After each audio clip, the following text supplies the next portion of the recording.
Hey guys, tonight we begin with something very strange, the medieval mindset that still quietly runs our life. So before you get comfortable, take a moment to like the video and subscribe, but only if you genuinely enjoy what I do here. And let me know in the comments where you're tuning in from and what time it is for you. It's always fascinating to see who's joining us from around the world. Now, dim the lights, maybe turn on a fan for that soft background hum, and let's ease into tonight's slightly ridiculous journey together. You probably think the 9-to-5 schedule came from the Industrial Revolution, from clever Victorian men in waistcoats calculating the perfect number of working hours before employees started dying. But no, it came from monks. Back in the Middle Ages, monks were the only people organised enough to tell time, and irritating enough to make everyone else follow it. Their lives ran on a sacred, endless loop of bells. Morning bells, midday bells, bells for prayer, bells for eating, bells for regretting that you became a monk. It was less a spiritual journey and more a divine alarm system with extra guilt. The day was divided into what they called canonical hours: matins, lauds, prime, terce, sext, nun, vespers, and compline, which sounds less like prayer times and more like rejected Harry Potter spells. At every interval, monks would stop whatever they were doing to chant, kneel, or stare blankly into eternity. It wasn't about efficiency. It was about obedience. You weren't supposed to think. You were supposed to synchronize with God, the abbey, and whoever was in charge of the bell tower.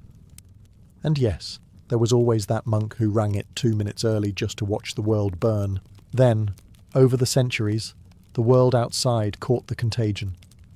Towns scheduled their markets by church bells. Guilds used them to mark work hours. And eventually factories copied the system wholesale, minus the praying, plus screaming managers. When the Industrial Revolution rolled in, someone basically said, let's take the monastic routine, remove the faith, and add paperwork. And thus, the modern workday was born. The monks at least got silence, wine, and a robe that doubled as pyjamas. You get fluorescent lights and Slack notifications. Even your lunch break has roots in monastic timekeeping. The sext hour, when monks pause to pray and maybe sneak in a snack before continuing their divine spreadsheets. So next time your alarm goes off at 7 a.m. and you drag yourself toward another day of labour in exchange for rent and mild back pain, remember, you're not modern. You're medieval, just without the chanting or the forgiveness. The 9-to-5 didn't evolve. It escaped the monastery, put on a suit, and learned to say, let's circle back on that. If you've ever sneezed in public and someone muttered, bless you, congratulations. You've just participated in one of humanity's oldest and dumbest reflexes. It's not politeness. It's medieval panic that never got the memo about germ theory. Back in the 6th century, when the plague was having its European world tour, sneezing was not a mild inconvenience. It was a bad omen.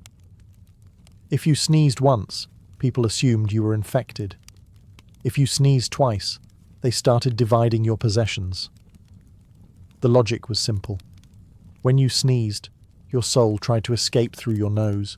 The devil, apparently lurking nearby, might seize the opportunity to snatch it mid-air. Enter Pope Gregory the Great, who in 590 CE decided that every sneeze needed divine intervention. He ordered the faithful to respond with, God bless you, effectively turning respiratory function into a team sport. Every bless you was an emergency prayer, a miniature exorcism for people with hay fever. The phrase spread faster than the plague itself. Soon, every village in Europe was collectively blessing each other into exhaustion. Nobody could sneeze in peace. Imagine the soundscape: church bells, roosters, and 40 villagers shouting, God bless you, every time someone inhaled pollen. And it worked. Not medically, but socially. Saying bless you became a way of proving you weren't the kind of monster who'd let your neighbour die unblessed. Refusing to say it was basically witchcraft. The superstition stuck. Even after centuries of science, hygiene, and vaccines, we still bless people who sneeze like it's 1348. No one believes their soul's escaping anymore, but we still panic at the sound of nasal explosions. Meanwhile, the only thing truly escaping during a sneeze is 100,000 droplets of bacteria at 100 miles per hour, directly into your face. And nobody blesses you for that. So next time someone sneezes and you instinctively mumble, "Bless you," just know you're reenacting a medieval ritual invented to keep Satan out of someone's sinuses. You're not being polite. You're participating in a 1,000-year-old mass delusion. And somehow, it's still considered good manners. The next time you twirl spaghetti or politely stab a piece of chicken, remember, in medieval Europe, that simple act would have gotten you labelled as a heretic. Yes, the fork, that harmless little utensil in your cutlery drawer, was once considered a tool of Satan. It arrived in Western Europe around the 11th century, carried by wealthy Byzantine nobles who used small, golden versions to eat dainty bites of food without getting their hands dirty. Logical, right? Wrong. The church immediately had a meltdown. Clergymen declared that using a fork was an insult to God, because according to them, the Almighty had already provided the perfect eating tools, fingers. The idea that someone might prefer metal over flesh apparently bordered on blasphemy. One famous case involved a Byzantine princess who married into the Venetian royal family. She brought her gold forks with her, and the local priests lost their collective minds. When she died of the plague shortly after, the clergy smugly declared that her death was divine punishment for daring to use a shiny pronged stick instead of her God-given digits. For centuries, Europeans continued to eat with their hands like cavemen in fancy clothes. Even Renaissance nobles hesitated to use forks because it seemed unnatural. Knives and spoons were fine. One stabbed, one scooped, both biblical enough. But the fork? The fork had vibes. Ironically, people also started dying of foodborne illness because, shockingly, dirty fingers aren't hygienic. But no amount of dysentery could out-argue the church's logic. God made hands. Ergo, use them. It wasn't until the 17th century, when Italy's fashionable elite decided forks were elegant, that the rest of Europe caved. And as always, the English joined last, declaring forks effeminate until someone important used one in public. So, next time you sit at a table and politely twirl your pasta, know this. You're performing an act that was once seen as morally questionable. The medieval church fought against sanitation, elegance, and table decorum, and lost. Which, in a poetic way, makes every dinner with cutlery a tiny victory for common sense over organised superstition. Or, as the priests would have called it, temptation served in silver. If you think bachelor parties today are chaotic, imagine them with swords. In the Middle Ages, before marriage was about love or shared Netflix accounts, it was a financial transaction. But even back then, men couldn't resist having one last night of poor decisions before signing their lives away. Thus was born the medieval stag night, the original bachelor party. Knights would gather in taverns or manors, drink ale until their helmets didn't fit, gamble away their horses, and loudly declare eternal loyalty to freedom, which usually lasted about 8 hours. These celebrations were supposed to honour the groom's transition into responsibility. In practice, they were an excuse to see how much mead a man could consume before falling into a moat. The stag symbolised virility and wildness, which is medieval for drunken regret. Guests would toast the groom's bravery for entering matrimony, while quietly taking bets on how long he'd survive domestic life. Someone would inevitably challenge someone else to a duel, and at least one man would mistake the bride's cousin for a barmaid. The church hated these parties, of course. Priests called them feasts of sin, which, to be fair, was accurate. They warned that drunkenness before marriage led to damnation. The knights, naturally, took this as a challenge. Over time, the tradition trickled down from nobles to townsmen, who replaced castles with taverns and armour with leather shoes. But the spirit remained. Eat, drink, and behave terribly, because tomorrow you're legally obligated not to. Even the morning after rituals were familiar. There were hangovers, awkward silences, and promises never to speak of what happened. The only real difference between then and now is that medieval men didn't have smartphones to record the evidence. So when you see a modern groom stumbling out of a bar wearing a plastic crown and regret, you're witnessing history. It's the same tradition, just without the swords, the plague, and the moral authority of a guy named Sir Geoffrey trying to juggle flaming torches while yelling, "For love!"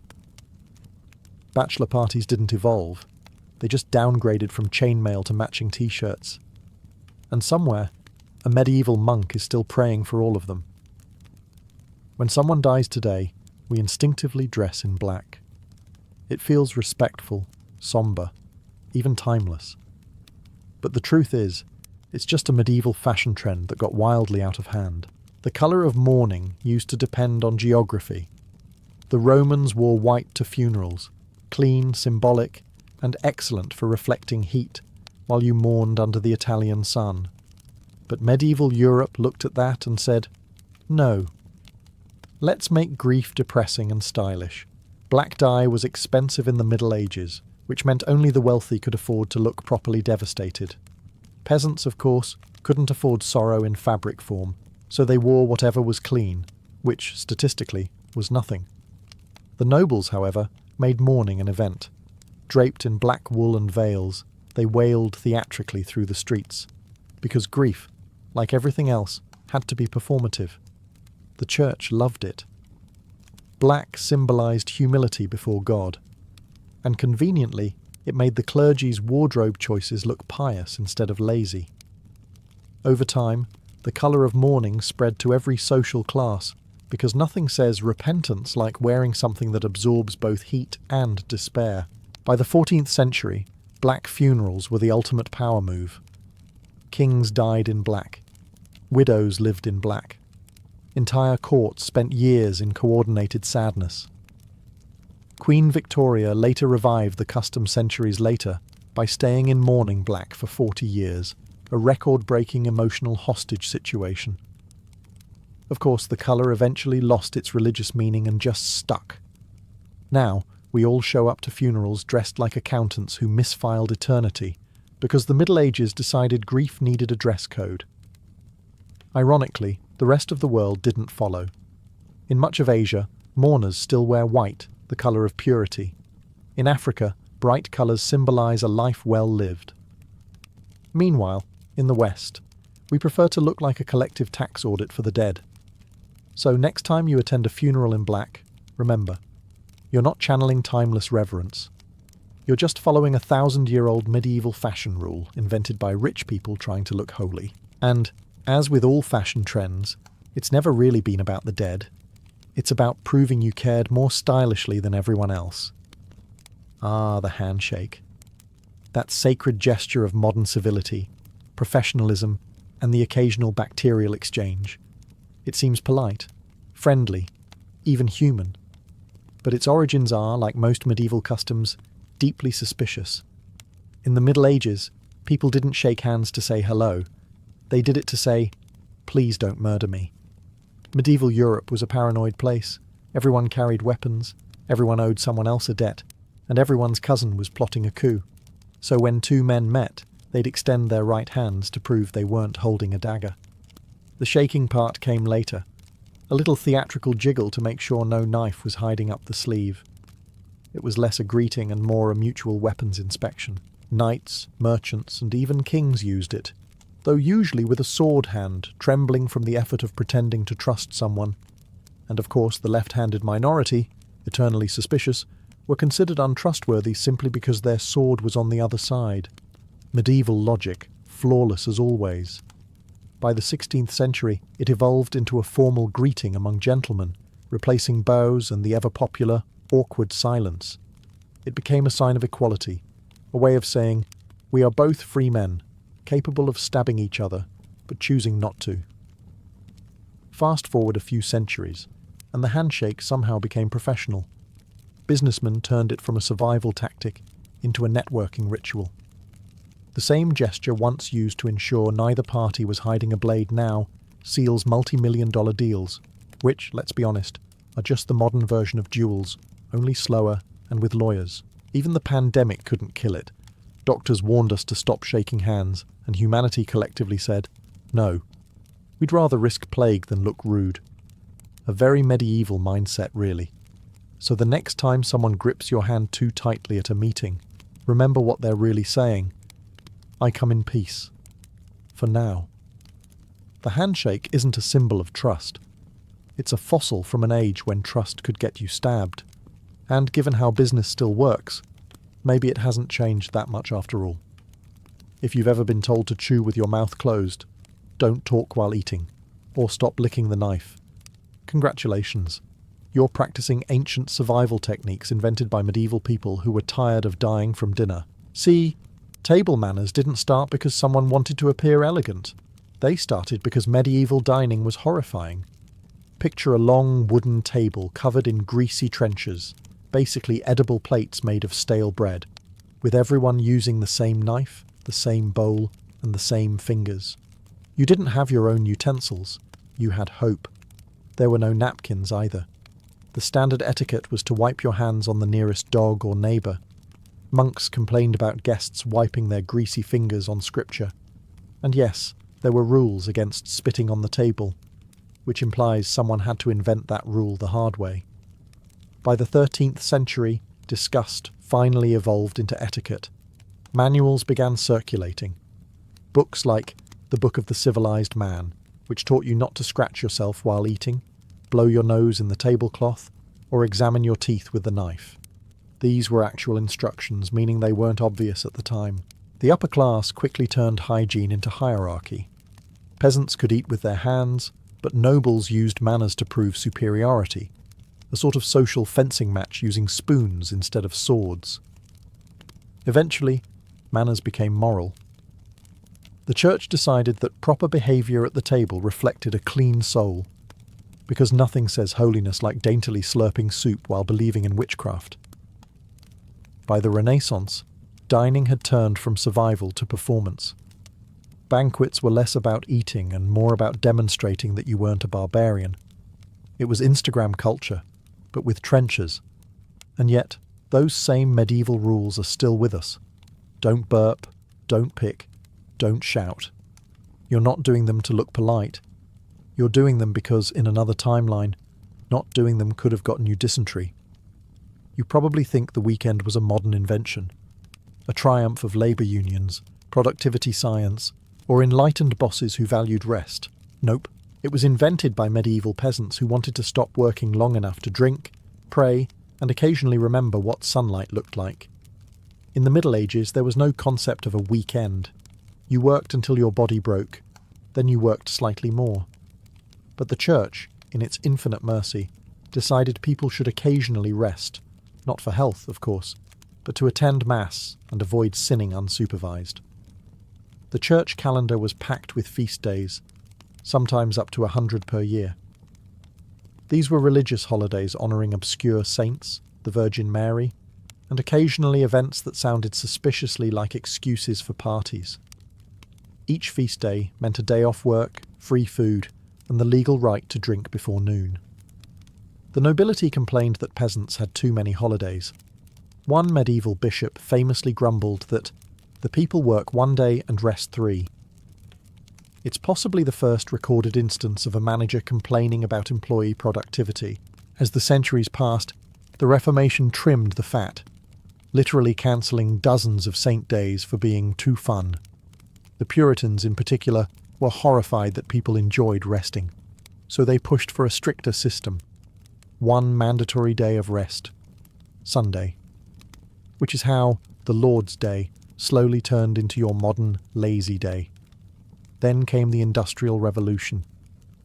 Factory owners noticed that overworked, miserable labourers kept breaking things, including themselves, so they reluctantly reintroduced rest days. Saturday afternoons were added later when someone realised workers who weren't exhausted made fewer accidents, like falling into machinery. By the 20th century, the 2-day weekend had become official. 1 day for God, 1 day for hangovers. So the next time you collapse into bed on a Saturday night, remember, you're enjoying a tradition born from medieval religion, refined by Protestant guilt, and perfected by capitalism's need to make you love Monday again. The weekend wasn't given to humanity out of kindness. It was a holy compromise between sin, survival, and scheduling. And somehow, we're still thanking God for it. When you slide on a wedding ring today, you're not just declaring eternal love, you're reenacting a medieval property exchange. In the Middle Ages, marriage wasn't about romance. It was an economic transaction with decorative vows. Love came after the paperwork, usually followed by regret and joint land management. The ring wasn't a symbol of devotion, it was a receipt. The origin of the ring goes way back to ancient Egypt, where circular bands symbolized eternity. The idea travelled through Rome, where men gave rings to women as proof of ownership. By the time it reached medieval Europe, the church realized this was excellent PR, a symbol of faithfulness that doubled as a legal shackle. The ring was placed on the fourth finger of the left hand because people believed a vein of love, the vena amoris, ran directly to the heart. This was complete nonsense. Medieval science also thought headaches came from demons and that leeches had medical degrees. But the myth stuck, mostly because it sounded poetic enough to justify the expense of gold. Weddings themselves were barely religious until the church got involved. Before that, it was common law. You said, "I do," in front of witnesses, shook hands, and boom, legally married. The church saw a business opportunity. Soon, only unions blessed by clergy were valid, and rings became mandatory props. And don't be fooled. Those early rings were rarely worn by men. For centuries, the ring was a one-way symbol, a woman's visible sign of possession, not partnership. Husbands didn't start wearing them until the 20th century, when World War II soldiers began sporting rings to remember their wives, or remind everyone they were taken, even overseas. Now, the wedding ring is everywhere. A tiny halo of metal that supposedly represents love, trust, and eternity, until someone forgets it on the bathroom sink.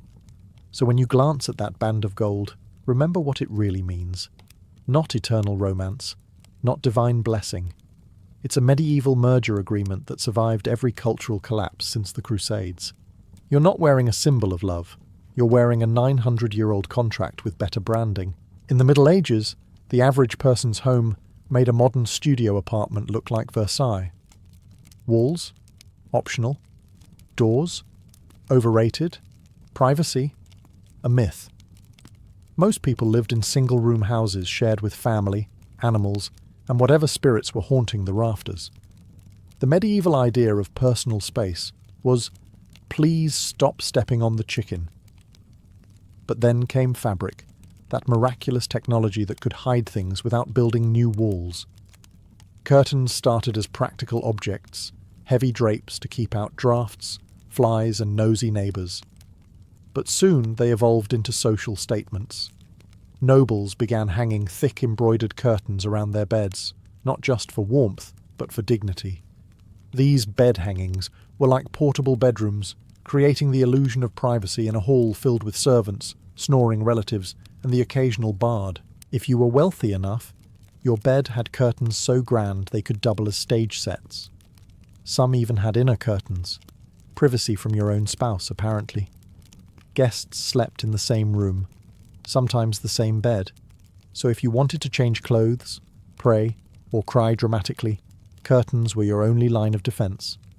Peasants caught on eventually, using whatever rags they could find to partition their homes. Hanging a blanket between you and the pigsty suddenly felt luxurious. Curtains became the medieval equivalent of noise-cancelling headphones, mostly symbolic, mildly effective. Over time, the concept spread. Privacy became a social aspiration.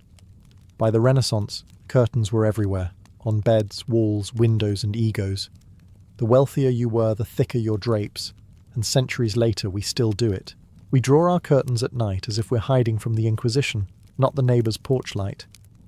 We buy blackout curtains, thermal curtains, and privacy shears. Proof that we've upgraded the fabric, but not the paranoia.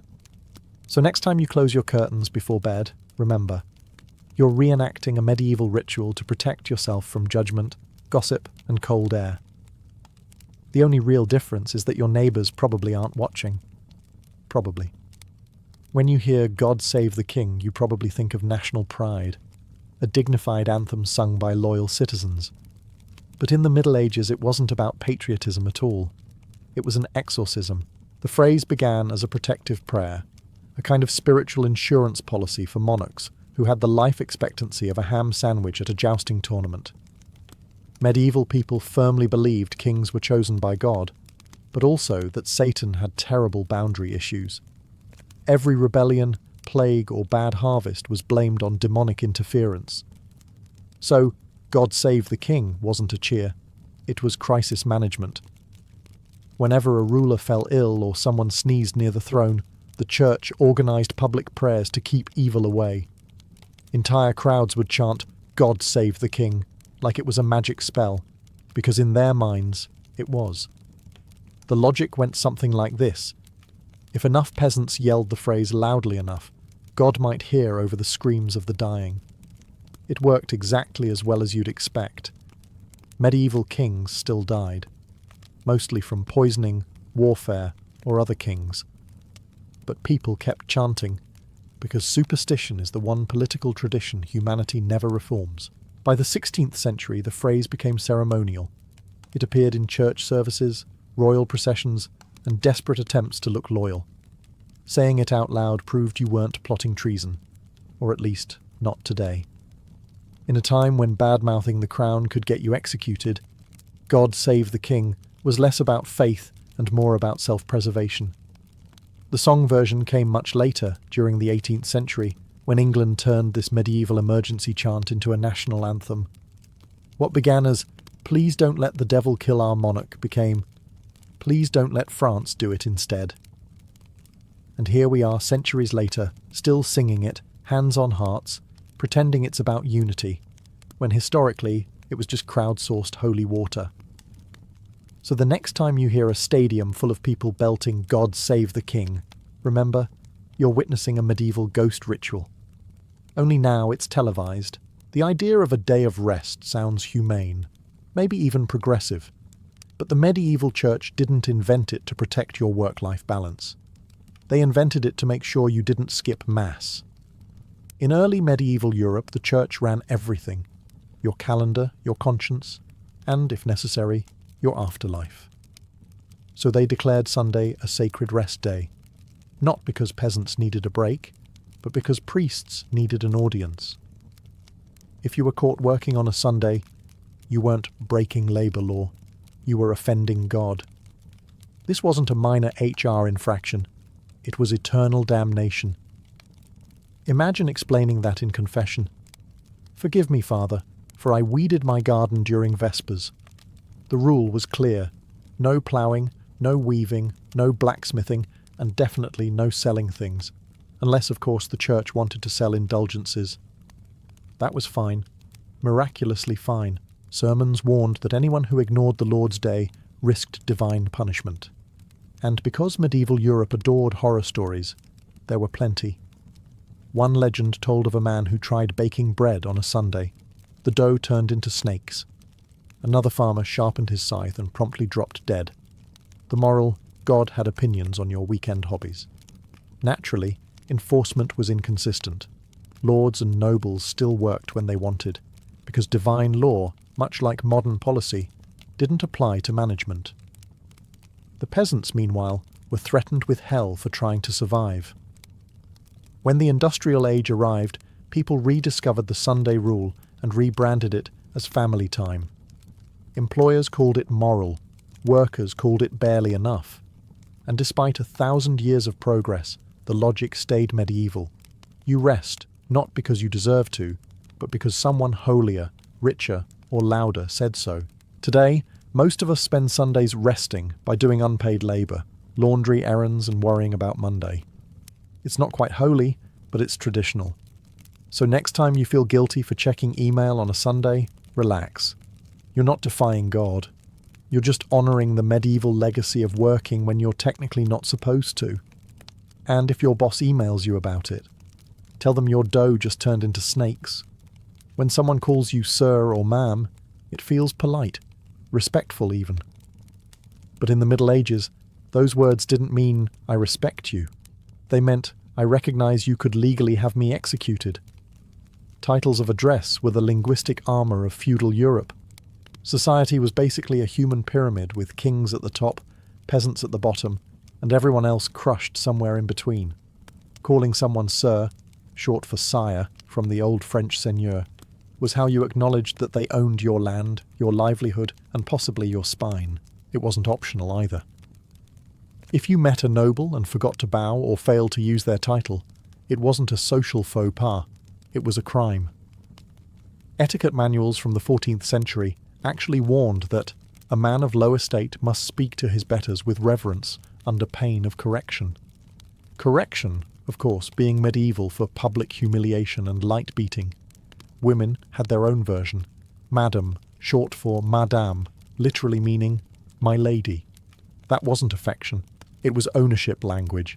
It told everyone that this woman belonged to a social class above yours, usually because she belonged to an actual man above yours. Over time, the titles softened. The nobles lost their fiefdoms, and sir and ma'am trickled down the hierarchy until they became meaningless courtesies. Today, we use them for cashiers, customers, and people who block the grocery aisle. Small verbal nods to a social order that technically doesn't exist anymore, but emotionally still does. Americans use them to sound polite. The British use them to sound superior. And in the South, sir and ma'am can mean anything from genuine respect to the verbal equivalent of a slap, depending on tone. It's linguistic evolution in action, feudal submission repackaged as customer service.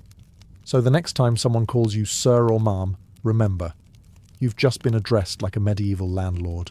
You didn't earn authority, you inherited vocabulary. And when you say it to someone else, you're not being polite. You're just reenacting feudalism, with better manners and worse tips. If you've ever waited in line for a permit, signed a form that needed 3 other signatures, or emailed someone just circling back, you owe that experience to the Middle Ages. Bureaucracy, humanity's favourite way to look organised while doing absolutely nothing, was a medieval invention. Back then, kings couldn't run kingdoms alone. They needed literate people who could write down who owed taxes, who owned land, and who had been executed recently. Thus, the first clerks appeared, men in robes with quills, ink, and a supernatural ability to make small problems take forever. The Church perfected it. Every tithe, sin, confession, and miracle had to be recorded, stamped, and filed in triplicate. Medieval monasteries were the original offices, candle-lit cubicles filled with unpaid interns called novices. Their handwriting was exquisite, their morale was not. By the 12th century, royal administrations joined in. England's kings employed armies of scribes to record every cow, fence, and human soul in the realm. The result was the Domesday Book, history's first database, though slightly less searchable. It was meant to organise the kingdom. It mostly organised confusion. Soon, every government in Europe copied the idea. If something existed, it needed a form. Property disputes spawned scrolls longer than marriages. Births, deaths, and taxes all required signatures, seals, and witnesses. Losing your paperwork was practically treason. The real genius of medieval bureaucracy was its ability to create work for itself. For every law, you needed a record. For every record, a clerk. For every clerk, another clerk to check the first one's handwriting. It was a perfect self-sustaining ecosystem, a paper-based perpetual motion machine powered entirely by frustration. Fast forward to the modern world, and nothing has changed. We've swapped parchment for PDFs, quills for keyboards, and seals for email signatures, but the spirit remains. You still need permission to do things no one actually understands. So next time you're stuck on hold, or filling out a form that asks for the same information 5 times, take comfort in knowing you're part of a 1,000-year-old tradition. Medieval kings had scrolls. You have spreadsheets. Both are equally meaningless, but at least yours has a submit button.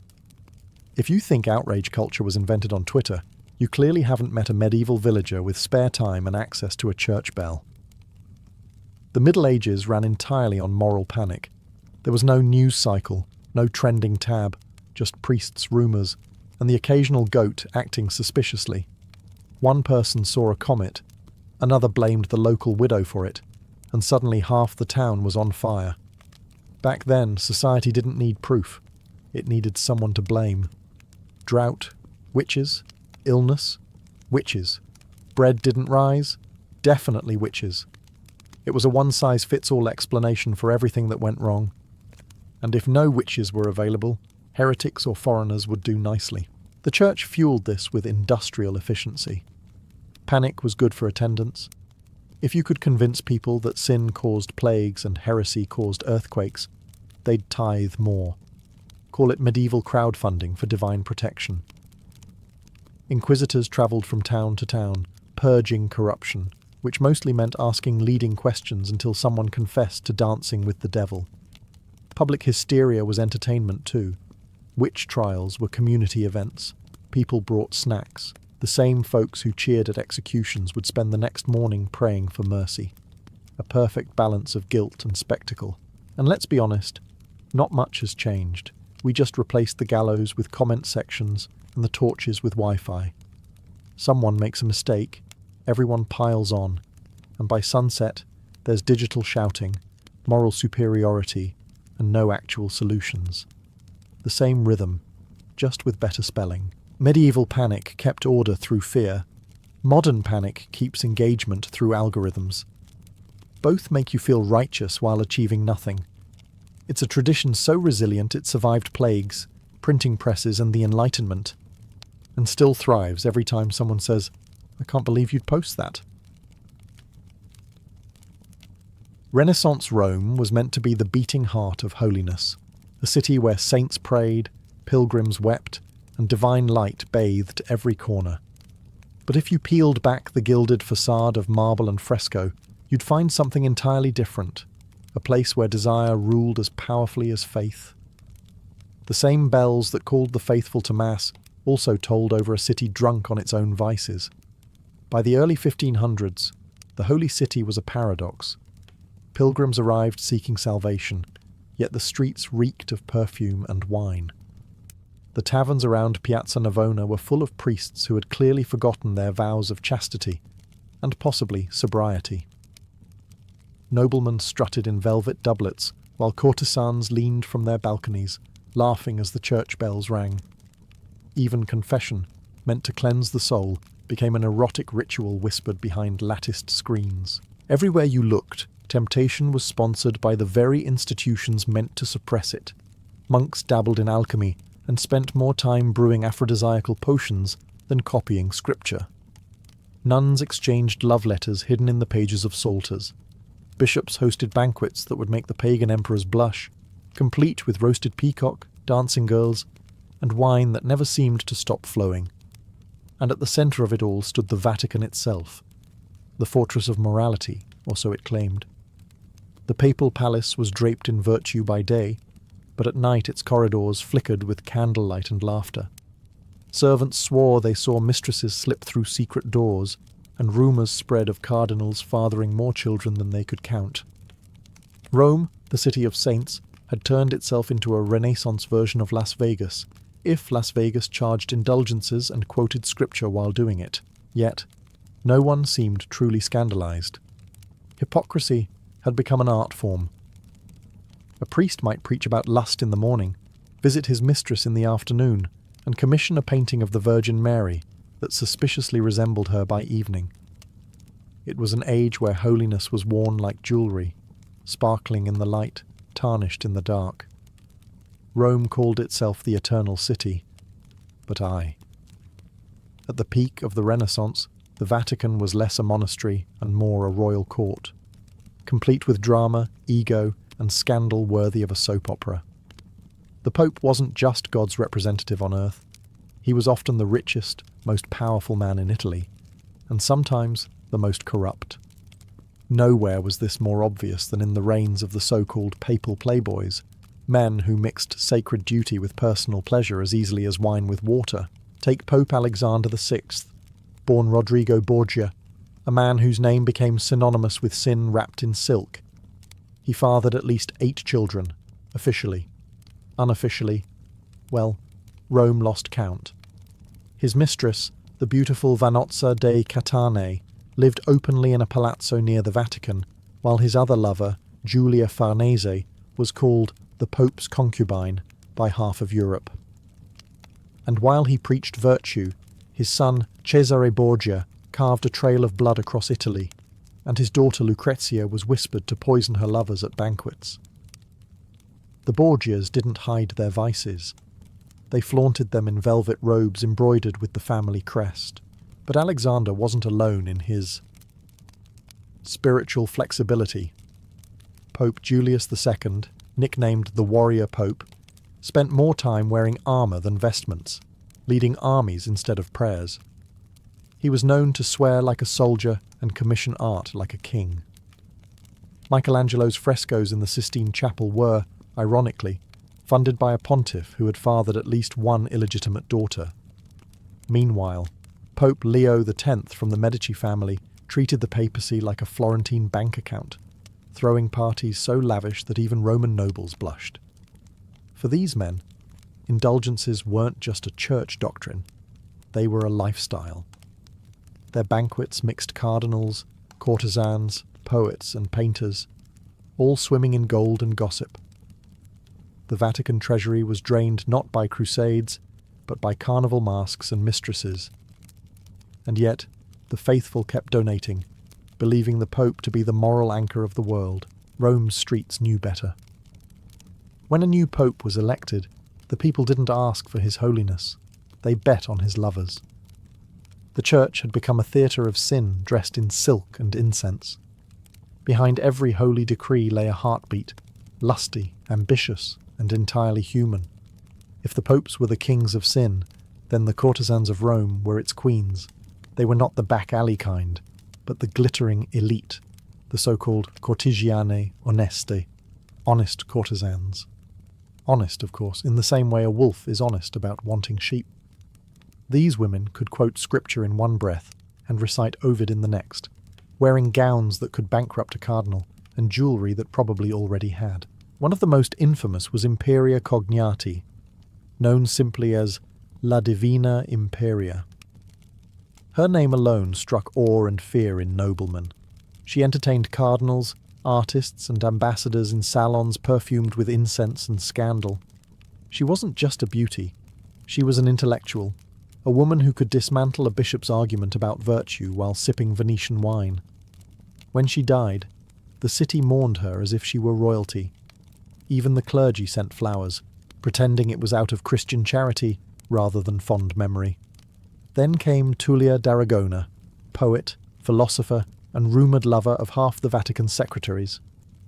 Tullia wrote essays defending women's right to pleasure, something that made priests choke on their communion wafers. Her home became a gathering place for artists and thinkers, where discussions about theology somehow always circled back to the topic of lust. These women navigated the dangerous game of Roman society like seasoned diplomats. In a city ruled by men who preached purity but practiced indulgence, courtesans became the most cunning players. They knew every secret, every affair, and every whispered promise made in candle-lit confessionals. A well-placed word from a courtesan could ruin a career or ignite a papal feud. And they weren't just tolerated, they were necessary. When diplomacy failed, Rome sent not soldiers, but smiles. Noblewomen lived under surveillance, but courtesans moved freely, their charms serving as unofficial ambassadors. Behind their painted lips and jewelled corsets, they held the true intelligence network of the Renaissance. Ironically, these sinners often showed more wit and dignity than their supposed moral superiors. They played the system that oppressed them and turned it into an art. While priests chased them in secret and poets immortalized them in verse, the courtesans of Rome proved that power didn't always wear a mitre. It sometimes wore a veil of silk. While priests and popes made headlines with their excesses, noblewomen of Renaissance Rome cultivated their own brand of scandal, one far more discreet but no less daring. These women lived in marble palaces gilded with virtue, yet their hearts and letters burned with passion. Marriage in their world was a political contract, not a romantic union. So, When a duchess found herself chained to a dull husband twice her age, the natural solution was a confessor, one who listened very carefully and on occasion stayed the night.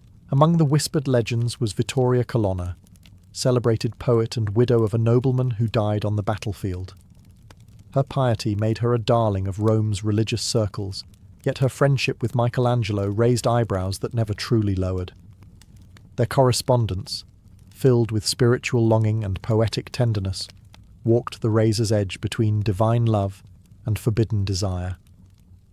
The Church called it Platonic. Rome called it obvious. Others were far less subtle. The Orsini and Farnese women, names that carried weight equal to the popes, used their beauty and influence to entangle cardinals, artists, and ambassadors alike. Their salons became theatres of flirtation, where poetry, music, and philosophy were simply pretexts for seduction. Affairs were conducted with coded letters, saintly portraits that concealed miniature love notes, and the occasional pilgrimage that conveniently led to a lover's villa outside the city walls. But discretion was survival. If a nobleman's indiscretion could be excused as vigorous temperament, a woman's could be punished with exile, or worse. That didn't stop them. Many noblewomen mastered the art of looking holy while living wickedly. They went to confession daily, ensuring their sins never piled up too high, and dressed modestly in public, while hiding embroidered bodices beneath their cloaks. Behind every painted virgin on a palace wall, there was a story of guilt and hunger. And while the Vatican thundered about purity, Rome's noblewomen wrote sonnets about passion. They knew the game: sin quietly, repent beautifully, and never get caught. In a city where men wielded power in public, women learned to wield it in private. And often, their whispers in the dark echoed louder than any sermon from the pulpit. Art was Rome's most respectable disguise for desire. Beneath the halo of divine inspiration, painters and sculptors filled chapels with visions that were less about heaven and more about flesh. The Renaissance brought a revival of the human form, and artists embraced it with an enthusiasm that occasionally forgot where beauty ended and blasphemy began. Take Raphael, Rome's golden boy. His frescoes glowed with serenity, but behind the serenity lay a man famously incapable of resisting temptation. His muse, La Fornerina, was a baker's daughter whose curves inspired half his Madonnas. She became his obsession, his hidden partner, and, depending on who you asked, the true model for the Virgin Mary herself. When Raphael died young, rumours spread that it wasn't from fever but from exhaustion after a night of overzealous artistic study. Michelangelo, in contrast, wrestled with guilt as much as marble. His figures on the Sistine Chapel ceiling were technically biblical, but no one could miss how lovingly he sculpted every muscle and curve. Some church officials grumbled that his saints looked a bit too human. Michelangelo's defenders called it divine anatomy. His critics called it pornography. The man himself prayed, sculpted, and agonized, torn between devotion and the undeniable beauty of the body. And then came the real rebels, Caravaggio chief among them. His art glowed with divine light but dripped with human vice. His models were often prostitutes and thieves pulled straight from the streets, their raw sensuality painted onto the faces of saints and martyrs. To him, holiness and sin were inseparable twins. His Judith beheading Holofernes was painted with such violence and erotic tension that viewers couldn't decide whether to cross themselves or look away. For every sacred commission, there was an unholy inspiration. Artists were paid by the church to glorify God, but in doing so, they also glorified the human body, the very thing the church warned against. Their studios were confessionals with paint and skin instead of rosaries. In Renaissance Rome, art wasn't just decoration. It was temptation made visible. Each brushstroke was a gamble between salvation and scandal. And as frescoes bloomed across the city's walls, so too did the rumour that God's greatest masterpiece was not the soul, but the naked human form. If you wanted to glimpse the true soul of Renaissance Rome, not the marble statues or papal decrees, but the pulsing, laughing, sinful heart, you went during Carnival. For a few days each year, Rome forgot its morals and remembered its appetites. Masks hid faces, wine replaced sermons, and the line between priest and peasant vanished under the glitter of torchlight. During Carnival, even the church relaxed its grip. Cardinals attended masquerades to observe the youth, which usually meant chasing dancers until dawn. Monks wandered the streets drunk on spiced wine, quoting scripture with the confidence of men who hadn't read it recently. Even the Pope, safely behind Vatican walls, was said to peer from balconies, amused by his city's annual descent into chaos. The streets overflowed with symbolism and sin. Floats carried allegories of virtue defeating vice, though most spectators rooted for vice. Courtesans disguised themselves as nuns. Nuns disguised themselves as courtesans, and both seemed to enjoy the confusion. Confessionals filled up the next week, priests shaking their heads solemnly while taking careful notes on who had done what with whom, and what of those confessions. They became Rome's unofficial gossip network.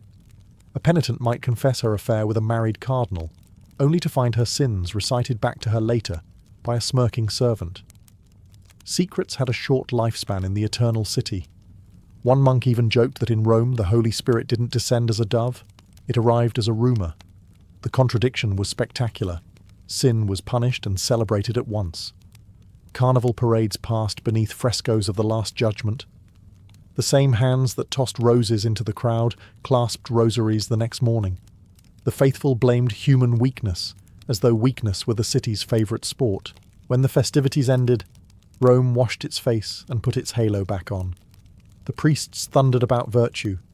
The nobles returned to their marriages, and the streets smelled again of incense instead of sweat and wine.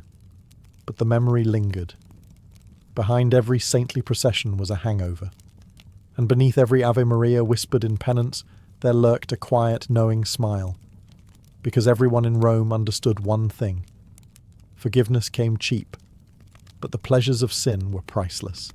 No discussion of Renaissance Rome's moral collapse would be complete without the Borgias, the family that turned sin into statecraft. If ordinary Romans gossiped about lust and greed, the Borgias patented it. Rodrigo Borgia, who became Pope Alexander VI, ruled not like a shepherd of souls but like the godfather of an Italian crime syndicate, if the crime syndicate also issued indulgences. His Vatican was a stage for decadence. Witnesses spoke of banquets where courtesans dined naked, of rooms draped in silk and perfumed with scandal. One particularly infamous night, later dubbed the Banquet of Chestnuts, featured 50 dancers, cardinals tossing roasted chestnuts onto the floor, and guests crawling to collect them in a display of shameless indulgence. Whether the story was exaggerated hardly mattered. Rome believed it, and that was enough. Rodrigo's children were the real proof of his dual legacy.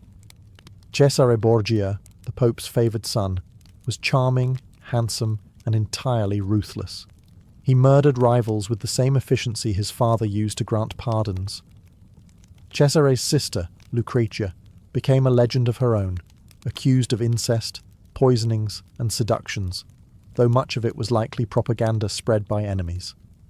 Still, her ability to manipulate the men around her, husbands, lovers, even popes, made her one of the most dangerous women in Europe. The Borgias blurred every line between holiness and hedonism. Their private vices spilled into public policy. Cardinals were appointed through bribery, sins were forgiven for gold, and marriage alliances were sealed with sheets instead of signatures. Rome had seen corrupt popes before, but never one who treated the papacy like a family business. Yet, in their defence, the Borgias were simply more open about what everyone else was doing in secret. While other families hid their excess behind Latin sermons, the Borgias wore theirs proudly, gilded and perfumed. They transformed the Vatican into both a brothel and a battlefield, depending on the day. When Alexander VI finally died, ironically after a banquet, Rome sighed in relief, but also in admiration. He had been a sinner, yes, but an unforgettable one. His reign left the church stained, his name cursed, but his legend immortal. In Renaissance Rome, the Borgias proved a timeless truth. In the right hands, sin could be the ultimate power. For all its outrage and sermons, the Church in Renaissance Rome was not merely a victim of sin, it was its enabler. The hierarchy thundered against lust from the pulpit, but behind those marble walls, coin purses clinked louder than conscience. Every indulgence sold, every absolution granted, was part of a grand economy of forgiveness. You could sleep with your mistress, confess it the next morning, and walk out spiritually spotless, so long as your donation was generous. This wasn't hypocrisy, it was business. Sin, after all, was reliable income. The Vatican's coffers swelled with money from those seeking redemption for pleasures they fully intended to repeat. In a sense, the Church had turned desire into a subscription service. Sin, confess, pay, repeat. Even the printing of indulgence certificates became a thriving industry. Monks who should have been illuminating Bibles were instead tallying receipts.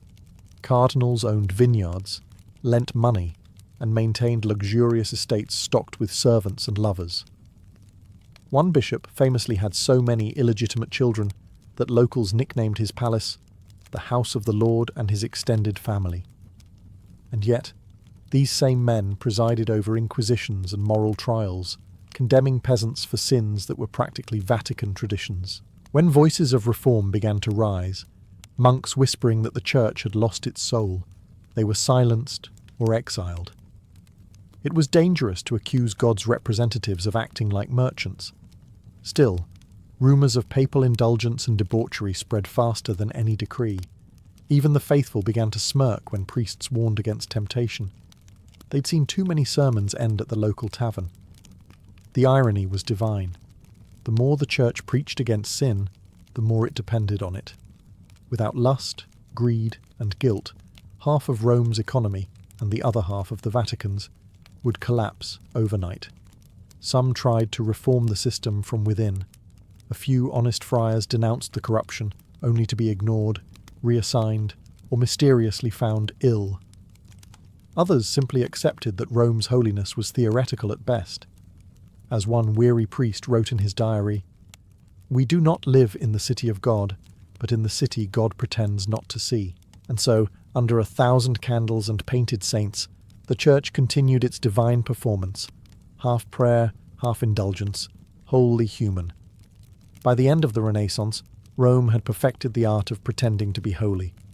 Every street corner boasted a shrine, every family a confessor, and every sinner a polished excuse. Virtue was no longer a condition of the soul, it was a costume. The city wore it proudly, stitched with silk, pearls, and just enough incense to mask the stench of hypocrisy. Men strutted into church with prayer books in one hand and love letters in the other. Women crossed themselves at Mass while discreetly meeting their lovers' eyes 2 pews away. Artists painted angels with the faces of their muses. Popes commissioned altarpieces to atone for the feasts they'd hosted the night before. Everyone in Rome was a performer, and the theatre was divine. The clever ones understood the game. You didn't have to be virtuous, you just had to look virtuous. A tear at confession, a generous donation to the poor, a pious expression when someone mentioned sin. Reputation was the currency of the city, and everyone guarded theirs with more care than their soul. If you sinned discreetly, you were human. If you were caught, you were damned. Even morality itself became fashionable. Religious relics were traded like jewellery, pilgrimages became social events, and charity was the Renaissance version of public relations. When noblemen sponsored new churches, it wasn't for salvation, it was for status. A fresco of the Last Judgment could cleanse your legacy faster than 1,000 prayers. The Vatican called it faith, Rome called it strategy. And yet, amid all this duplicity, there was something almost poetic. The city was corrupt, yes, but alive. Passion and hypocrisy danced together in perfect rhythm, giving birth to art, architecture, and ideas that still captivate the world. For every sin whispered in the dark, a masterpiece was born in the light. In the end, Renaissance Rome was not simply wicked, it was human. It showed the world that the holiest men could desire, that the most pious women could dream, and that beauty could grow from the soil of corruption. The eternal city survived its scandals because deep down it never sought perfection. It sought immortality.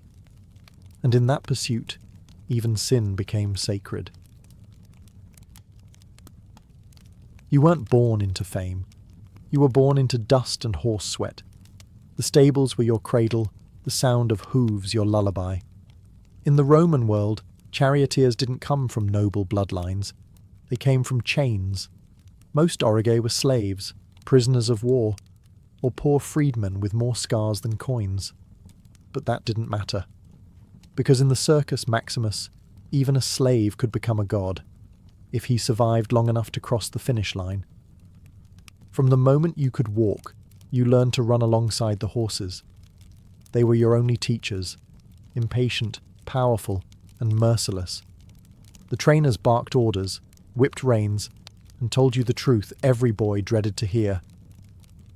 The sand will drink your blood before the crowd ever remembers your name. But you didn't listen. You had a hunger sharper than fear. Every morning began before dawn. You'd shovel dung, brush manes, and carry buckets until your arms trembled. And when the trainers weren't looking, you'd sneak into the empty track, feeling the silence of the circus as if it were watching you. You'd imagine the stands filled with thousands of Romans, cheering, jeering, wagering everything they owned on your death or victory. It wasn't faith that kept you going. It was pride. Pride and the dream that, for a few blazing minutes, all of Rome would see you. The Circus Maximus was the beating heart of the empire, more powerful than any temple, louder than any Senate debate. 200,000 spectators, their voices thundering through the marble seats. Men screamed, women fainted, and fortunes were won or lost in the time it took to complete 7 laps. No other stage offered such madness, or such glory. At night, you'd lie awake in the stables, staring at the oil lamps flickering against the walls. Somewhere in the distance, the noblemen slept in villas. But here, among the smell of straw and sweat, heroes were made. You didn't know if you'd die beneath the hooves or rise above them. You only knew one thing. One day, they'd chant your name. Not as a slave, not as a servant, but as the master of the circus, the charioteer who tamed the storm. The stables were your world, hot, noisy, and always one mistake away from death. You served the factions, the racing teams of Rome, each as fierce as a legion. There were the blues and greens, the reds and whites, 4 colours that divided the empire more passionately than politics or war. Every Roman had a side, from slaves in the taverns to senators in togas. The circus wasn't just entertainment, it was religion. And you were about to be its priest. You began as a stable boy, a shadow among giants. You brushed horses until your hands blistered, fed them barley mixed with wine, and learned to read their moods the way a soldier reads an enemy. These weren't ordinary beasts. They were athletes, warriors in harness, Spanish stallions, Nubian mares, Cappadocian chargers, creatures so expensive that emperors fought over them. They were sacred and savage in equal measure. But danger bred discipline. Rival factions sabotaged each other constantly. Buckles loosened, harnesses cut, feed poisoned. A single accident could end a career, or a life. You slept lightly, with one hand near your knife and the other over the reins. To protect the horses was to protect your future. The Dominus Factionis, your team master, ruled the stables with an iron whip. He taught you that trust was weakness and hesitation was death. He'd slap your shoulder and say, "If the horses don't fear you, boy, the crowd won't respect you." And yet, you couldn't rule by fear alone. You had to earn the horses' loyalty, their heartbeats syncing with yours when the chariot roared forward. That bond was your only armour. At night, the stables came alive with murmured prayers. Drivers traced charms on the horses' foreheads, invoking Neptune, god of horses and the sea. Others offered wine to Fortuna, the goddess of luck, because skill alone wasn't enough. One snapped axle, one loose strap, one heartbeat too late, and your body would be trampled into the sand before the crowd even gasped. Still, you stayed. You endured the heat, the sweat, and the constant risk. Because every lap around the circus promised something more intoxicating than freedom, immortality, and you were willing to burn in those stables until the gods noticed your fire. Your first day behind the reins wasn't a race. It was a battle against terror. The chariot was lighter than it looked, a fragile frame of wood and leather balanced on knife-thin wheels. One wrong move, one stumble from the horses, and you'd be dragged to your death before anyone could shout your name. The trainers called it learning. You called it surviving. Every sunrise meant drills. You learned to stand upright while the chariot rattled over uneven ground, the reins wrapped not in your hands but around your waist. That way, you could steer with your entire body. But if you fell, you'd be dragged until you were pulp. It was the first and cruelest lesson. Mastery and death used the same knots. The horses were your partners and your executioners. You memorized every snort, twitch, and tremor. 4 horses, 1 mind. That was the goal. If one faltered, the others followed. If one bolted, all were doomed.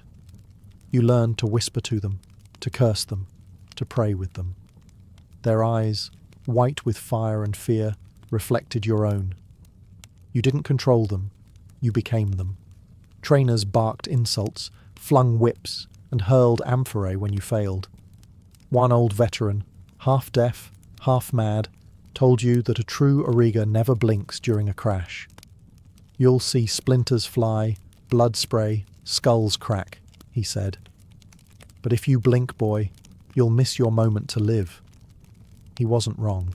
To simulate the circus, they'd unleash you into mock races, dust, shouts, and chaos. Rivals slammed into your chariot wheels, trying to splinter them.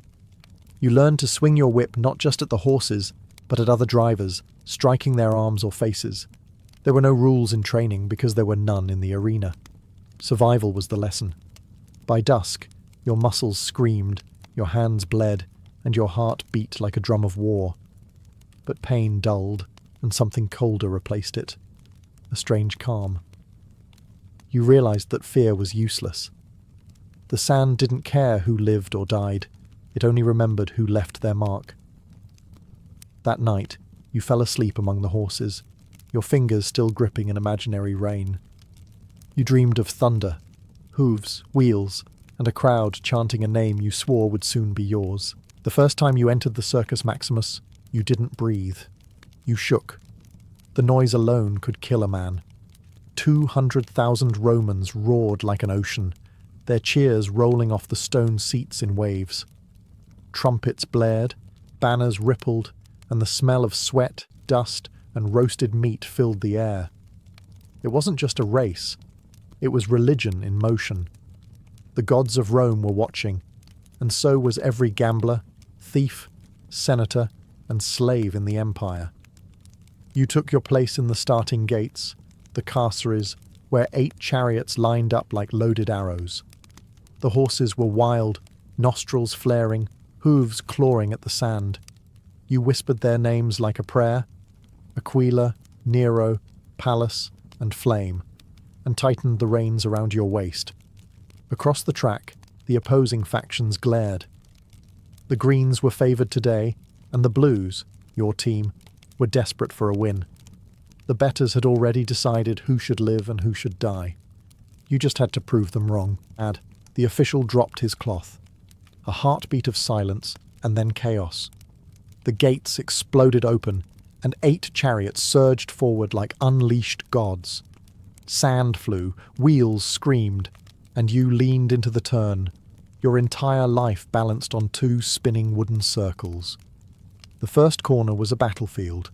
Drivers whipped their rivals, horses screamed, and the crowd howled for blood. You felt the jolt as a rival slammed into your wheel, trying to shatter it. You countered, guiding your team tighter around the spinner, the central barrier lined with statues of Neptune and dolphins. You brushed past them so close that salt water from the fountain splashed your arm. 1 lap down, 6 to go. The crowd's roar became rhythm, each cheer a drumbeat in your chest. You could feel their eyes on you, thousands of strangers whose love or hate depended on a single turn. For a fleeting moment you understood why men risked everything for this madness. Death didn't frighten you anymore, it thrilled you. When you crossed the line, you didn't know if you'd won or survived. The sand clung to your face like ashes, and your hands shook from the strain. But above the chaos, one thing was clear. The crowd was chanting. Maybe not loudly, not yet, but you heard it. Your name, and it was only the beginning. Victory in the circus was intoxicating, louder than thunder, sweeter than wine. When you won, the crowd's roar swallowed you whole. Women tossed garlands, gamblers wept with joy, and the emperor himself might nod in approval. You'd return to the stables like a conquering general, your horses steaming with sweat and pride. For a slave or freedman, no triumph in Rome compared. In a single afternoon, you could earn what a soldier made in 10 years, and with victory came everything else. Fame, gold, desire. Patrons lined up to sponsor you, politicians sought your friendship, and poets immortalized your name on wax tablets. The city whispered about your skill, your luck, your supposed charm. Even noble women, bored of marble husbands and arranged dinners, sent you secret messages. To Rome, you were no longer a man. You were a myth with a pulse. But the higher you rose, the sharper the knives became. Jealousy was the second language of the circus. Rivals plotted accidents, fans rioted if their colour lost, and the same crowd that cheered you today would curse your name tomorrow. You learned to smile carefully and sleep lightly. Glory had a smell, and so did betrayal. Your winnings bought freedom from your master, but not from danger. Free men could race under their own name, and many did, until they died tangled in reins or crushed beneath horses. Statues were built for the lucky ones, but most Auriga ended up broken, their bodies buried in unmarked graves outside the city walls. Every lap you raced was a wager against the gods, and they rarely paid twice. And yet, no gold or safety could match the feeling of standing before the crowd. Your hand raised in victory, the laurel crown pressed against your hair. You'd look up at the marble stands, see the nobles who once ignored you, and feel their envy like sunlight. For a few stolen moments, you weren't a slave or a mortal, you were the pulse of Rome itself. Then you'd leave the track, still trembling from the speed, knowing that tomorrow could end it all. But as you brushed your horses and cleaned the dust from their manes, you whispered the same vow every charioteer made. Let me die fast, but let me die famous. Rome's heart didn't beat for emperors or legions, it beat for colours. Blue versus green, red versus white. These weren't just racing teams. They were tribes, cults, armies of passion that divided neighbourhoods and toppled reason. The city's loyalty was painted in pigments. A man might forgive an insult to his mother, but never to his faction. As a driver for the Blues, you wore their colour like armour. To the faithful, you were a hero. To the Greens, you were the enemy. Fans scrawled your name on tavern walls, sang songs about your victories, and started brawls over your honour. When you passed through the markets, mothers pointed you out to their sons. But you also learned to travel with a cloak pulled low, because in the wrong part of town, admiration could turn into assassination. The factions were more than sport. They were politics. Senators funded teams, emperors played favourites, and riots flared when races turned bloody. The Circus Maximus had its own kind of war diplomacy. A sabotaged wheel could spark street battles. A disputed victory could burn a district. When the Greens accused your faction of bribing an official, the city erupted. By nightfall, torches lit the forum, and the Tiber ran red with faction blood. Even the emperors feared the factions. They weren't mere fans. They were Rome's other army. Charioteers like you held the power to calm or ignite them. Once, after a string of your victories, the emperor himself invited you to dine in his palace. Not out of admiration, out of caution. He wanted to be sure your fame served the throne, not threatened it. You smiled, bowed, and toasted to Rome, pretending you didn't notice his guards tightening their grips. But among the rivalries, there was one face that haunted you, your counterpart in green, a charioteer named Felix. He was fast, brutal, and fearless. The crowd called him the Serpent. Each race between you wasn't a contest. It was war. You'd meet eyes at the starting line, each knowing only one would leave the circus alive that day. The colours, the cheers, the glory, it was all blood and illusion. Rome didn't love its heroes, it devoured them. And as long as the crowd demanded danger, the circus would feed them. One crash, one corpse, one colour at a time. The circus was beautiful from the stands, but from the chariot it was a slaughterhouse. Death came quick, loud and merciless. One snapped wheel, one frightened horse, and you were done. The Romans even had a word for it, naufragium, a shipwreck, because that's what a crash looked like. Wood splintering like waves, bodies flung into the air, and screams swallowed by the crowd's roar. You saw your first one at 16. The driver ahead of you misjudged the turn around the Spina. His wheel clipped the barrier, shattered, and sent his chariot spinning. The horses panicked, dragging him by the reins as his body bounced across the sand like a broken doll. You smelled the blood before you saw it. The crowd erupted, not in horror, but in ecstasy. Death was their favourite finish line. Every race was a gamble with fate. You learned to watch for the warning signs, the flicker in a horse's gait, the wobble of a rival's wheel, the tension in the reins. You trained yourself to react faster than thought, to steer by instinct when reason would freeze. The circus punished hesitation. A good charioteer died quick. A great one learned to make death his ally. The crashes were worse near the meta, the turning posts. Drivers fought for the inside lane, where victory lived and disaster waited. You hugged the curve so tight you could feel the marble scrape your axle. Too wide, and you'd lose the race. Too tight, and you'd join the wreckage. There was no in-between, only glory or ruin. Sometimes, when a crash happened behind you, the screams faded beneath the pounding of hooves. You never looked back. To survive, you had to be ruthless. Compassion was for poets and priests, not for men who raced the gods.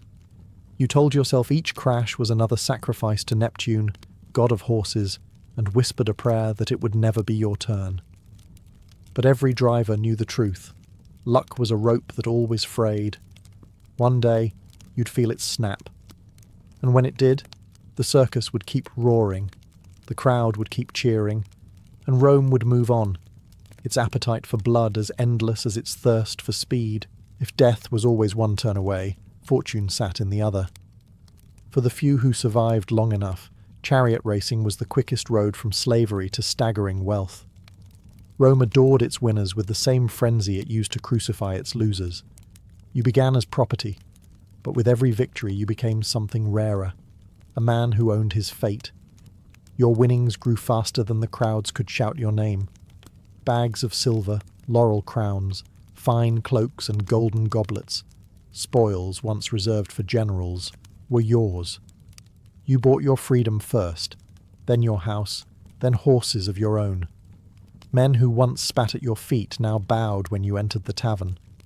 Senators nodded to you in the forum, pretending they didn't remember your slave brand. You smiled, because you knew they did. Women followed too, some for love, most for legend. Courtesans, noble widows, even priestesses found reasons to pray with you. Fame turned everything you touched to excess. Banquets lasted until dawn, your name echoing in drunken toasts. You spent money like sand through your fingers because the gods had made you fast, but not immortal. And yet, the higher you climbed, the lonelier the air became. Friends became flatterers, admirers became thieves. You learned that Rome didn't love you, it loved the myth of you, the man who cheated death, who tamed thunder, who could make the city forget its hunger for one glorious afternoon. Still, you couldn't stop. Fortune was a fever you couldn't shake. The circus was your temple, and each race another prayer to keep your luck alive. You invested in your own team, hired grooms, even trained younger drivers. Some called you Dominus Auriga, Lord of the Charioteers. It sounded noble, but you knew better. Beneath the gold and applause, the same truth burned.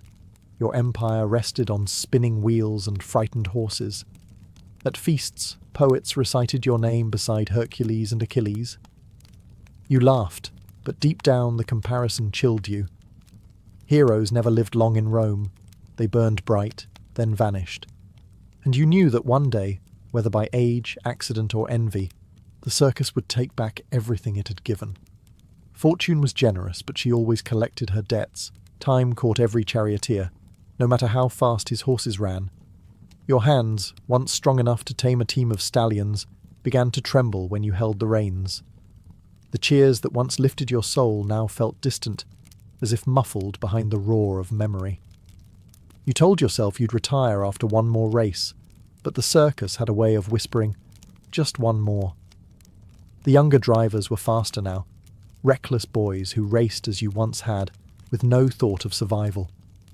They called you veteranus, half in respect, half in pity. You watched them train and saw your own ghost in their eyes, hungry, fearless, doomed. The track hadn't changed, but you had. The same sand that once promised immortality now waited to swallow you. Still, the itch returned every morning.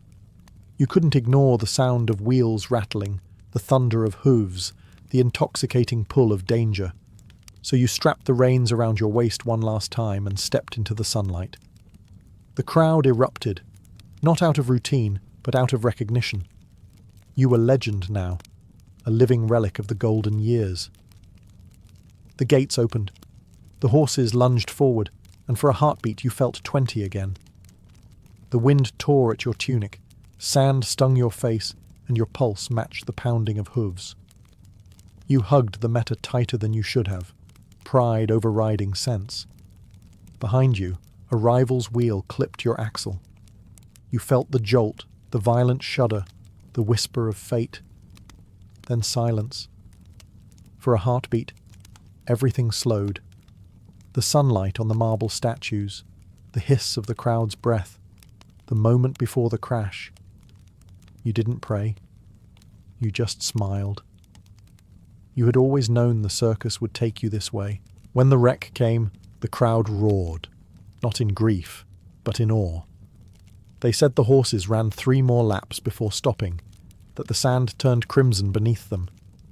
They carried your broken body from the track, draped in the blue colours of your faction, and buried you beneath a small monument outside the city walls. The inscription read, "He rode with the gods. He fell like a storm. And somewhere beyond the roar of the circus, you still race, forever chasing the thunder." Long before the pyramids pierced the horizon or temples echoed with hymns to Ra, the true lifeline of Egypt was already at work, the Nile. It wasn't just a river, it was an engineer of worlds, carving life out of desolation. Each year, like clockwork, it rose from the heart of Africa, swelling with the rains of distant lands and spilling its gift across the parched valleys of Egypt. When the waters came, they brought silt, rich, dark, and miraculous. Without it, Egypt would have been nothing more than a kingdom of dust and wind. To the Egyptians, the flood wasn't a natural event. It was divine rhythm. They didn't just watch the river. They listened to it. The rise of the water meant rebirth, and its retreat meant the beginning of the harvest. Every life, from the poorest farmer to the most powerful pharaoh, depended on that pulse. The entire calendar revolved around it. 3 sacred seasons: Akhet, the flooding; Pere, the growing; and Shemu, the harvest. The Nile was time itself, a living clock that set the pace of eternity. But the river was unpredictable. Some years it rose too high, drowning fields and villages. Other years it failed to flood at all, leaving famine in its wake. So the Egyptians did what humans always do when faced with the whims of nature. They learned to shape it. They measured its depths with nilometers carved into temple stones, recorded its moods, and built a science around its behaviour. Over generations, they transformed a wild river into a precision instrument. When the floodwaters began to recede, the people moved quickly, digging canals and reservoirs to trap what remained. Each family took up its part in this yearly ritual, turning mud and water into order. What began as survival evolved into mastery. Egypt didn't just live by the Nile, it engineered it. In the shimmer of its waters, civilization found its reflection. The river connected gods to men, priests to peasants, life to death. Its banks became the stage where humanity learned that control over nature was not about domination. It was about harmony. The Nile didn't belong to Egypt. Egypt belonged to the Nile, and it would keep shaping her destiny for thousands of years. When the Nile rose, Egypt held its breath. The flood was both miracle and menace, a blessing that could easily turn to ruin. For centuries, survival meant predicting the river's moods, and so the Egyptians became mathematicians, astronomers, and engineers long before the words existed. They measured the world not by stars or empires, but by water. The priests of Heliopolis watched the sky, marking the annual rising of the star Sirius, Sopdet, which heralded the coming flood. Its appearance in the dawn sky was no superstition. It was a signal from the heavens that the Nile was on its way. Villagers would cheer when they saw it, because it meant life had been renewed. But predicting the flood was only half the battle. Controlling it was the real test. Along the riverbanks, workers dug canals that stretched for miles, guiding the waters into basins and channels. With wooden shovels and stone picks, they carved Egypt's first arteries of irrigation. The engineers divided the land into fields, bordered by low earthen walls that trapped the floodwater and let it soak slowly into the soil. When the waters withdrew, they left behind perfect moisture for planting barley, flax, and wheat. This wasn't chaos, it was geometry. The fields were measured with precision, each plot mapped and taxed according to its fertility. Surveyors, called rope stretchers, walked the land after every flood to redraw boundaries washed away by the current. Their ropes weren't just tools, they were the birth of mathematics itself, but nature never fully obeyed. When the river failed to rise, drought devoured everything. When it flooded too high, entire villages vanished under the surge. To tame it, the Egyptians built dikes and embankments, sometimes even small dams of stone and mud. These works required not just muscle, but unity, a society that could move tens of thousands of men with a single command. The Nile wasn't merely a source of food, it was a proving ground for organization, labor, and genius. It demanded constant vigilance and rewarded discipline. Over generations, Egypt learned the art of cooperation through water. And as the river obeyed, it taught its people something timeless. That civilization is not built by conquest, but by rhythm, by mastering the flood without defying it. To the ancient Egyptians, time itself flowed from the Nile. The river's pulse shaped the calendar, the rituals, even the emotions of an entire civilization. While other cultures marked the years by the movement of kings or the whims of war, Egypt measured existence by the rise and fall of the water. Every year was a cycle of death, rebirth, and harvest, played out not in temples or palaces, but in the river's current. The Egyptians divided their year into 3 great seasons. Akhet, the inundation, when the floods swallowed the fields. Pere, the growing season, when crops sprouted from the black silt. And Shemu, the harvest, when the earth gave back what the Nile had promised. Each season lasted 4 months, each month 30 days, plus a handful of festival days added to please the gods and balance the cosmic order. The rhythm was mathematical, but its meaning was spiritual. When the star, Sopdet, Sirius, rose in the eastern sky just before dawn, it signalled the start of Akhet. Priests at temples along the river watched for it with sacred precision. They believed this shining herald was the goddess of the flood herself, her light awakening the sleeping Nile. It was the Egyptians' first astronomical prediction, a cosmic calendar that united heaven, earth, and water. Every village had its rituals to welcome the flood. Farmers sang to Hapi, the god of the Nile, offering bread and beer to ensure the waters rose just enough. Not too little to starve them, not too high to drown their homes. The flood's arrival wasn't just anticipated, it was celebrated like the return of a god. The flood calendar gave the Egyptians something no other early civilization possessed: predictability. They knew when to plant, when to harvest, when to store grain. The Nile turned chaos into order, nature into schedule, survival into tradition. Time, once wild and unknowable, now ticked with the certainty of a clock made of water. In the world beyond Egypt, seasons meant fear. But here, the people of the Nile faced the future with calm. They didn't resist the river's rhythm, they lived by it. In its steady heartbeat, they found eternity, measured not in years or rains, but in floods. The Egyptians didn't just wait for the Nile, they shaped it. Every canal, basin and reservoir was a thread in the grand tapestry of an engineered landscape.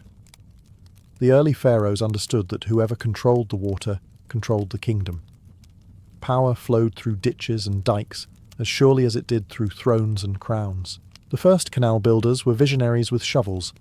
Using only simple tools, wooden ploughs, baskets and copper adzes, they redirected the river's flow, carving channels through the desert like veins through a body. These canals turned the unpredictable flood into a predictable harvest, guiding water to fields miles from the main riverbanks. With every project, Egypt became less at the mercy of the Nile's moods and more the master of its rhythm. By the Old Kingdom, irrigation had become a state enterprise. Thousands of labourers worked under the watch of engineers and scribes, each basin measured and recorded. Canals weren't just practical, they were political. When a pharaoh ordered a new network of waterways, it wasn't only to feed his people, it was to prove his divine authority. The god-king didn't simply pray for floods, he commanded them. One of the earliest great works was said to be the Bar Yusuf, the Canal of Joseph. Whether myth or memory, it carried water from the Nile to the Fayum Depression, turning a barren basin into Egypt's oldest reclaimed farmland. Centuries later, it would still feed villages, a living monument to ancient hydrology. Even desert towns were bound by the flow. Irrigation transformed their economies and their loyalties. A canal that ran dry could ruin a province, while a well-timed diversion could spark a new settlement. Water became currency, and the pharaoh was its banker. Scribes documented every drop, carving tallies onto papyrus and temple walls. But canals also united Egypt.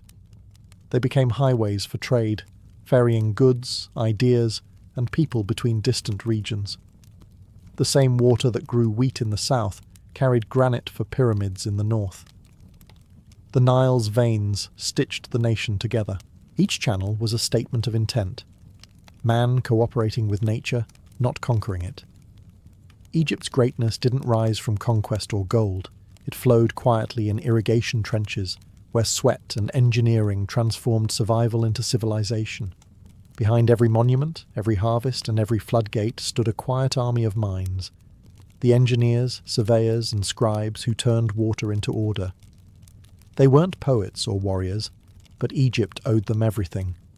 Without them, the Nile's blessings would have drowned or starved the land.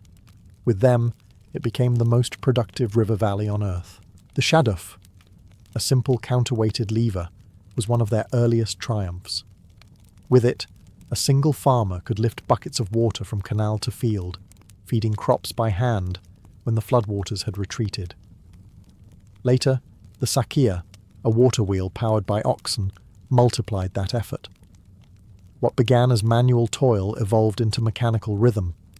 Egypt's first machines born from necessity, not luxury. But the real geniuses were the surveyors, known as the rope stretchers. After every flood, when boundaries vanished beneath the silt, they paced the fields with knotted cords, measuring anew. Their work wasn't guesswork, it was geometry. Angles, distances, and proportions were the tools of empire. The knowledge they gathered shaped both the fields and the foundations of temples and tombs. From water levels came symmetry, and from symmetry, civilization. Then came the scribes, the record keepers of the flood. They tracked water heights with nilometers, stone pillars marked with carved cubits, stationed at temples like Elephantine and Philae. These sacred gauges transformed a natural event into data. When the water rose higher than expected, they warned the farmers. When it fell too low, they prepared for famine. The priests interpreted the numbers as divine messages, but the engineers knew they were simply reading the river's pulse. Even the pharaohs relied on these calculations. A misjudged flood meant not just hunger, but revolt. The engineers were, in a sense, guardians of stability. Their success was invisible, their failure catastrophic. They didn't wear crowns, but they held the kingdom together. Every brick of the pyramids, every loaf of bread in a worker's hands, began with their measurements. They bridged the gap between gods and men, between chaos and control. Their mathematics flowed downstream into the very structure of Egypt itself. In a world ruled by divine order, they were the quiet priests of precision, the architects not of temples, but of life. To the ancient Egyptians, the Nile wasn't a river, it was a living god. Its floods were divine moods, its currents sacred speech. They called it Hapi, the bringer of abundance, the lord of fish and grain, the blue-skinned deity whose body ran through the veins of Egypt itself. Every drop of water was his blessing, and every drought his silence. When the flood came each year, priests led ceremonies at the riverbanks. Offerings of bread, beer, and flowers floated downstream, meant to please Hapi and coax him into generosity. In the temples of Thebes and Memphis, hymns were sung not to conquerors or kings, but to the river that sustained them all. "You flood the fields," they chanted. "You give life to all that lives. You are the god of bread." The flood wasn't chaos.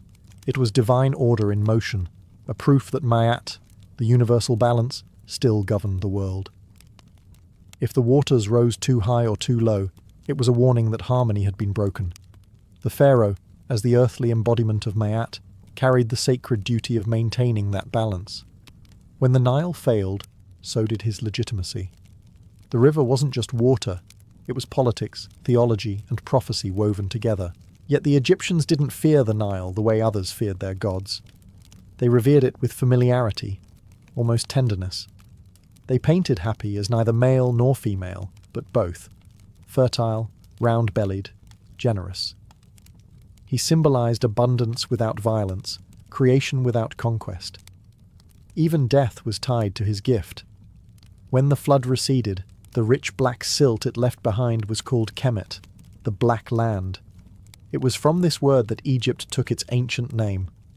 Festivals marked the inundation's arrival like the dawn of a new year. Children danced in the streets, farmers sang as they repaired their dikes, and priests announced the rising waters with drums and incense. For a few precious weeks, Egypt was united, not by ruler or war, but by water. The Nile's rhythm wasn't simply agricultural, it was spiritual architecture. Each rise and fall was a heartbeat in the body of a god, and through that god, Egypt found immortality. Empires would rise and crumble, but as long as Hapi returned, life and faith would begin again. Every summer, as the Nile's floodwaters spread across Egypt, they carried a silent gift, fine, black silt. To the Egyptians, this was not mere mud. It was the river's voice, the language of creation itself. When the waters withdrew, they left behind a thin, glistening layer of life, rich with minerals from mountains far to the south. This black soil, Kemet, was the difference between feast and famine, between civilization and sand. The farmers knew its texture by touch alone. A handful of Nile silt, smooth and dark, was worth more than gold.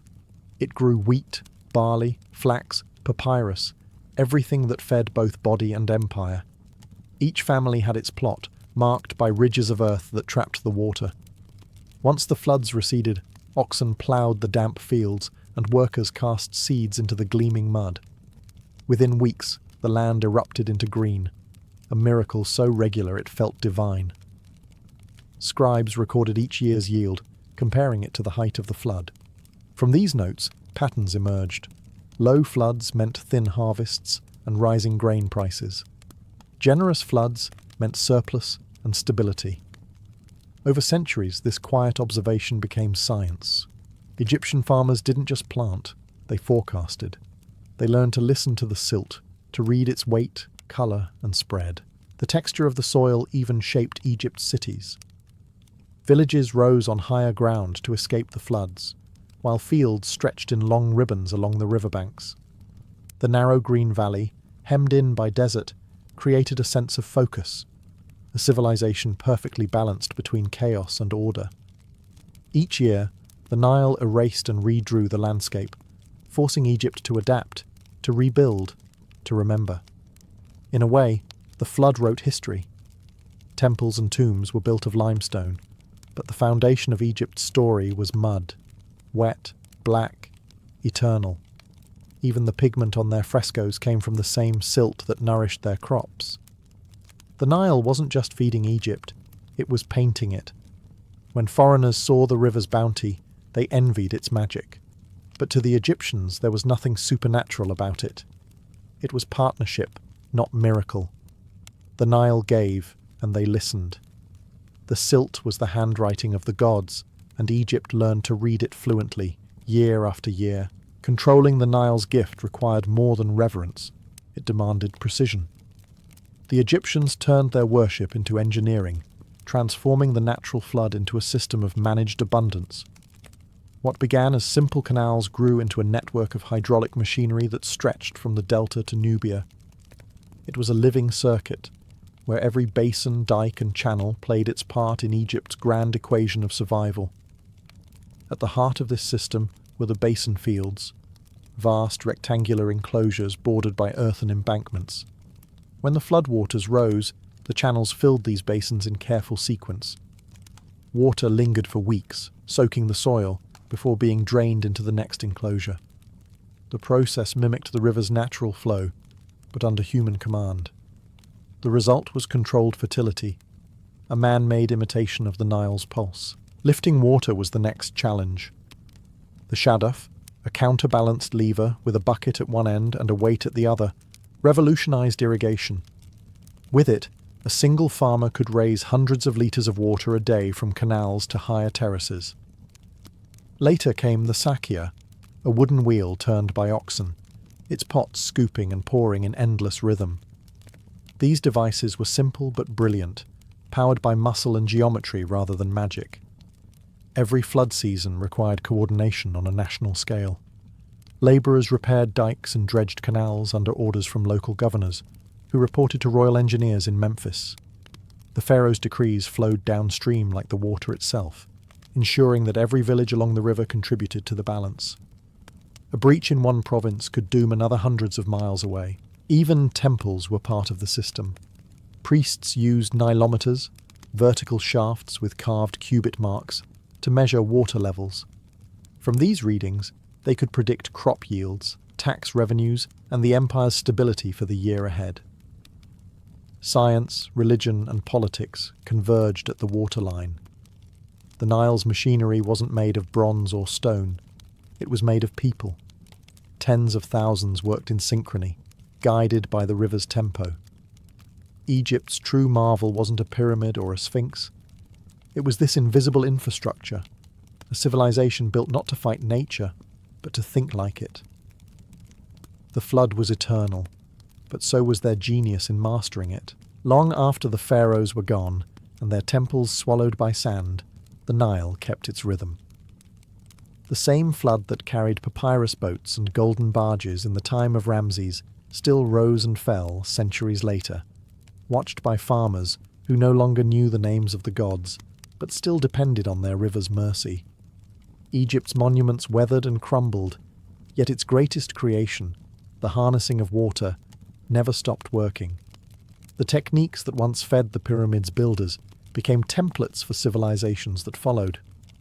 Greek engineers studied Egyptian canals. Roman surveyors borrowed their measuring cords. Medieval farmers across the Mediterranean used shadufs and sakia wheels, almost unchanged. Even the word nilometer, survived as a concept long after its readings were carved in cubits. Egypt had turned the simple act of irrigation into a science, and the world never forgot the lesson. But the Nile's power was always double-edged. Too much control, and the river withered. Too little, and chaos returned. Later, rulers tried to command it the way the pharaohs had, with bureaucracy instead of divinity. But the balance was delicate. The British, centuries later, would build dams to regulate its floods, continuing a dialogue that began thousands of years before, with baskets of mud and stone embankments.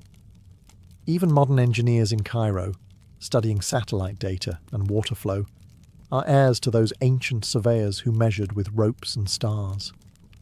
The true legacy of the Nile isn't in monuments or myths, it's in mindset. The Egyptians learned early that mastery of nature doesn't come through conquest, but through rhythm. They treated the flood not as an enemy to be defeated, but as a partner to be understood. Their success was measured not in conquests, but in continuity, the ability to keep life flowing year after year, generation after generation. Every civilization dreams of eternity. Egypt quietly achieved it through water. The same patterns of canals, crops, and villages seen from the sky today mirror those etched into tomb walls 3,000 years ago. The Nile still flows north, still leaves its mark in silt and shadow, still murmurs the same ancient promise: "Follow my rhythm, and I will make you eternal." In the end, Egypt's greatest monument wasn't carved from stone. It was engineered from the river itself.